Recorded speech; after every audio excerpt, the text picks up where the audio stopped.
Hello and welcome to The One Show with Alex Jones. And back for the second time this week, we can't keep it away, it's Nina Wadja. Well, tonight's... Thank you. Okay. I wasn't expecting that. Tonight's guest is a genuine giant of stage and screen. The only question is, where is he? I don't know.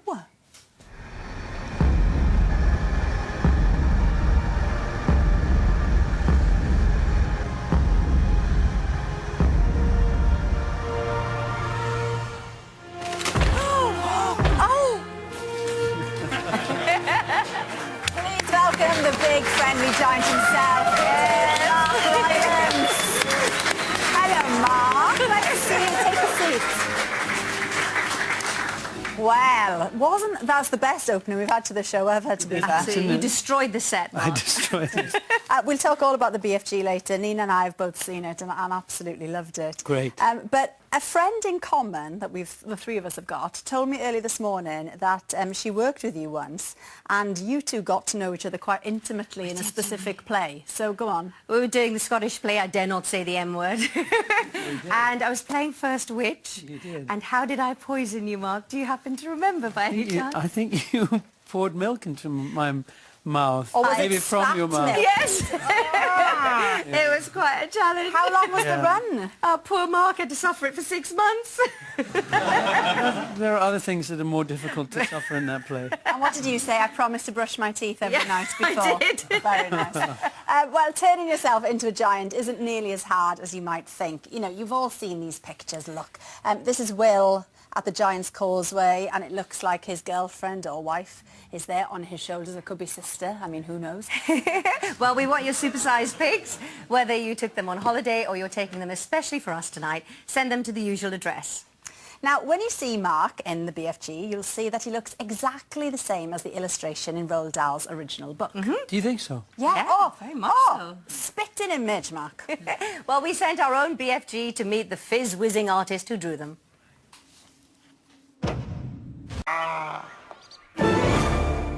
He actually makes a really good BFG, doesn't he? He does, yeah, doesn't he? absolutely. Yeah. Very good. Yeah.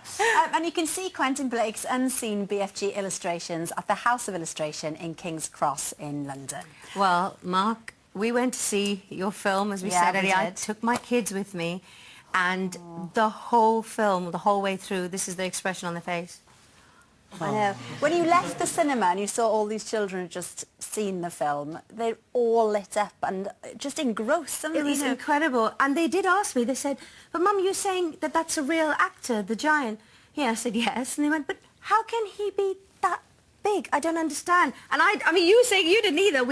No, I didn't. I worked in telly, but I was still thinking, how did you film it? It worked very well on Giles' film, and it could have been done a lot more. He could have done it cheaper, couldn't he? Yeah. I don't know. What is the process? Is it very, very complicated? Is it? I'll do my best to explain it. It's a little complicated, but you basically make a three-dimensional space inside a computer, Right. and then you make the same three-dimensional space inside a film studio, Okay. so that then whatever happens in that three-dimensional space also happens in the computer.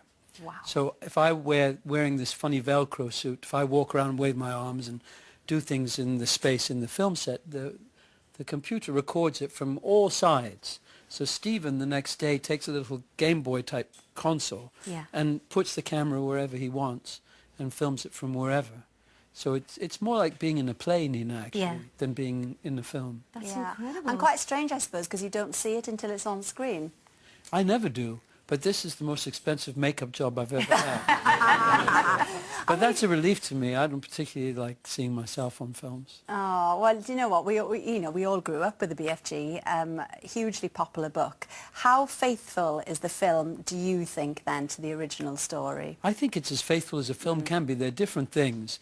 So there's a whole bit in the book, you know, where he enjoys the stuff about people going to Panama because they like to eat, the giants going to Panama because they like to eat children that taste of hats, and going to get an Eskimo when it's a hot day and all that stuff. A lot of that's a literary enjoyable thing, but not got enough action or movement for a film. So there are things removed, but there's nothing really added. And he's focused, as Stephen would, on the friendship between the little girl and the which is a lovely partnership. Very isn't it? special. She seems like a very special little actress. Ruby, yeah, fantastic little actress, yeah, from Manchester. Oh, there was such warmth between the two of you that just absolutely just sprung off the screen. Yeah, yeah. Yeah, we really were good friends. But then Stephen, to work, I mean, of all the directors in the world, if you want to see a director who can direct children, Yeah. then Stephen's the one to watch. So it was fun to me to be watching them all the time, you know, developing their relationship and how he directed her. Well, I think it's only fair that we let everybody at home have a little look at the film. Oh, yeah? Here's the moment that the BFG explains to Sophie why he's had to take her with him. I had to take you. Because the first thing you'd be doing, you'd be scuttling around and yodeling the news that you were actually seeing a giant.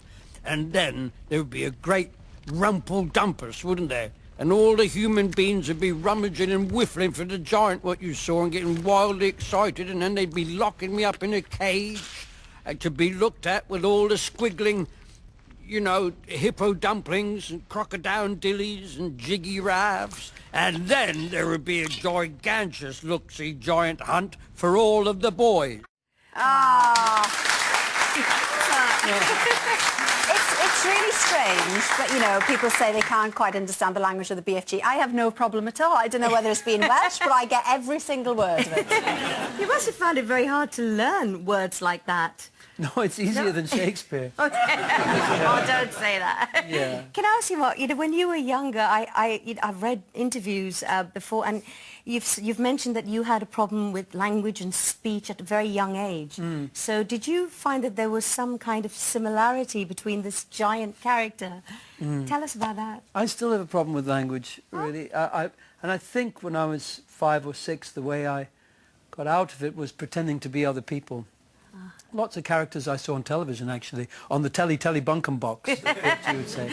You know, shows like Star Trek and The Wild Wild West, and this is dating me, but they gave you many characters you could play, Spock or Captain Kirk. They had clear definitions, the characters, so with my friends we would act out for hours and hours and hours, make up Star Trek episodes, and I think that helped me to speak. Yeah. But yes, people couldn't understand what I was saying. I don't think I knew how to use my consonants. Wow. So you just do, you know, skip over the consonants. This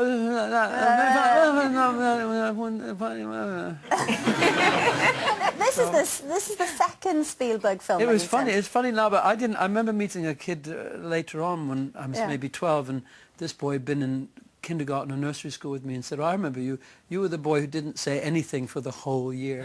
Wow. And look at you I now. got so tired of people saying pardon, pardon, and people getting angry with you. Yeah. So I did have a long periods of quiet. Yeah. Yeah, nice though that you know that Made up for it since. And nice that the character chimed with you in that way. Oh, very much so. but it's Don't you find that sometimes that you know the right word but you don't get it quite right? Every day, Mark. Yeah. All the time. Do you? Every single show, to We be even honest. made up a word, in goodness gracious me, called chuddies, and it made it into the Oxford English Dictionary. And what does that mean? Knickers. Chuddies? Kiss my chuddies became a phrase. Kiss These words sound like the thing, isn't it? A chuddy sounds like a knicker, maybe more than a knicker. Yes, really.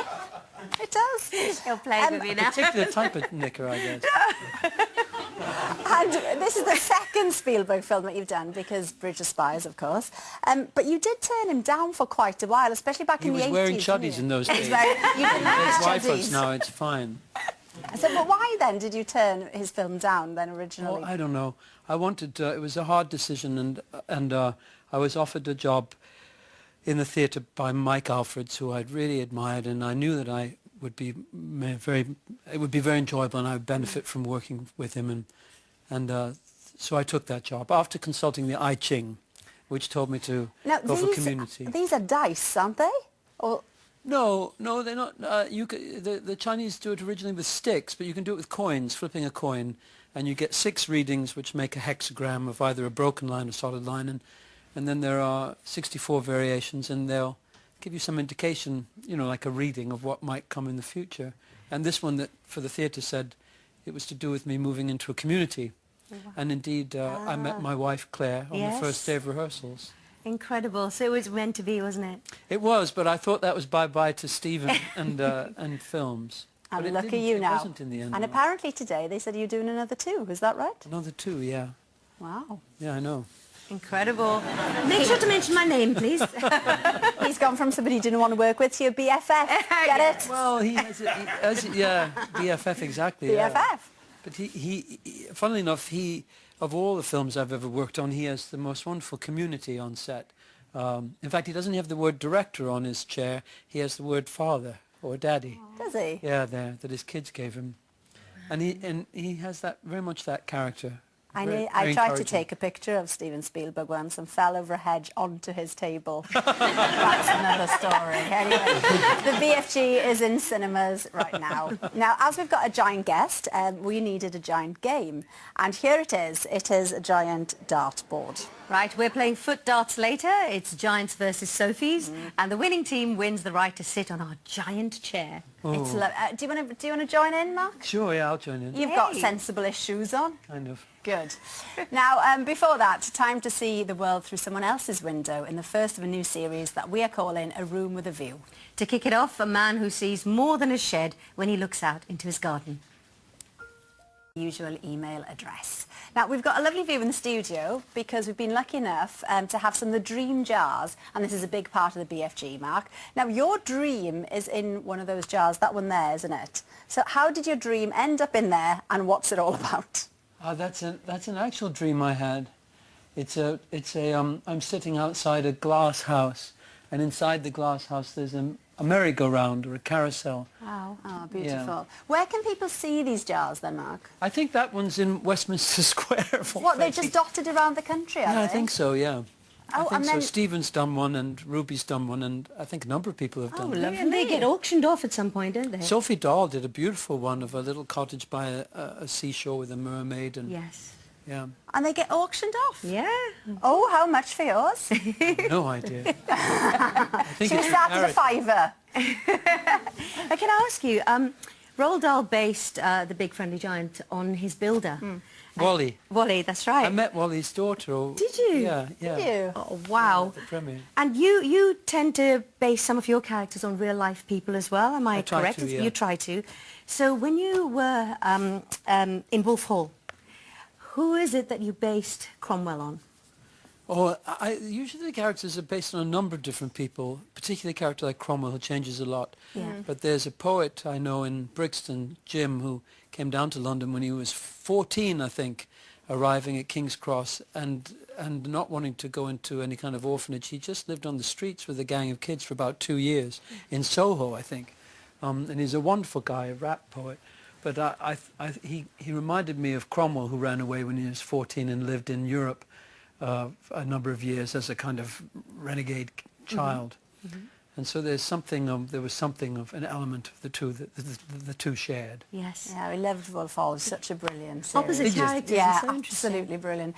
We're going to have a look now, Mark, at some giant pictures that people at home have taken. You've got one there, Oh, haven't yeah. you? If you just would like to show it to camera 4, that'd be amazing. This is Henry holding his niece and nephew in Dublin. Now, see, that one's worked really well, hasn't Oh, it? I love, this is my favourite. This is from Owen June in the Wirral. Look at that. Little baby in a pocket. This is Claire, Sam, Dave and Pete in Edinburgh. What's going on? All right. Have you? Yeah, sort of worked. I've got this one in, sent by Chris, his son Robert, with his daughter Isla. Ah, that's very Special. palm of And your your hand. Roald Dahl book. Yeah. Extra points. Well done. Perfect timing. Now, when I was in the midst of my Hell on High Seas challenge, remember that? There's a few moments I'll never forget, including this one. This was actually the only highlight when Olympic gold medalist Sir Ben Ainsley sailed past to show his support in this incredible boat. Oh, so special. This weekend, Ben's team will be competing in the Portsmouth leg of the America's Cup. So Marty has been to see just what makes his boat fly. It is incredible to see it cut through the water, and Ben's British team, they're currently number 2, so good luck to them.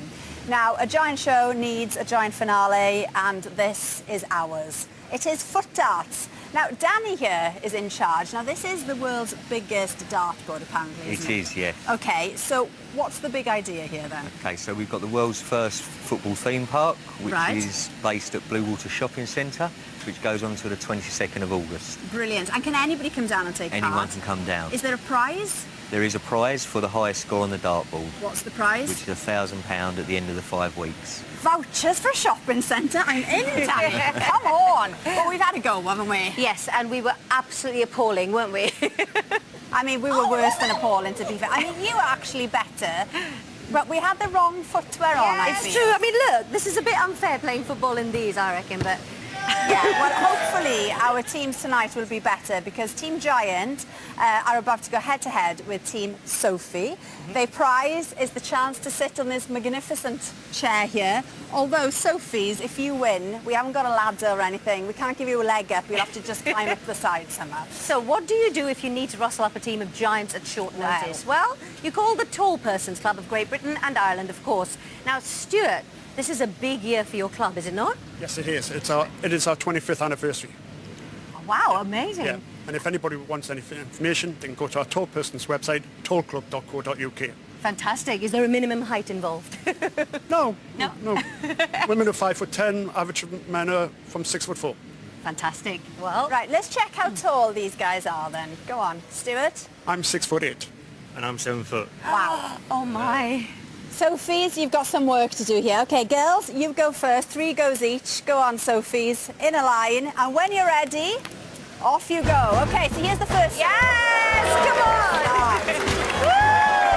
Second, Sophie. Oh, never mind. Score. All right, Giants, off we go. Off we'll start with you, Mark. Go on, Mark. Come on, Mark. For the Giants. Woo!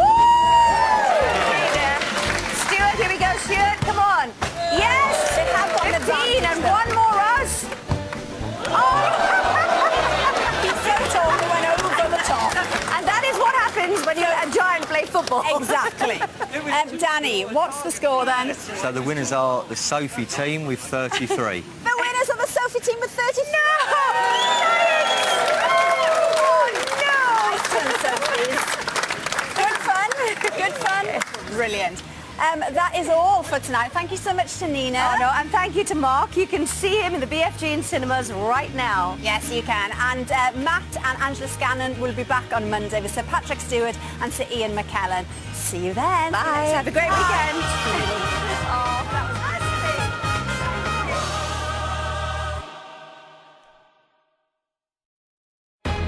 A question of sport.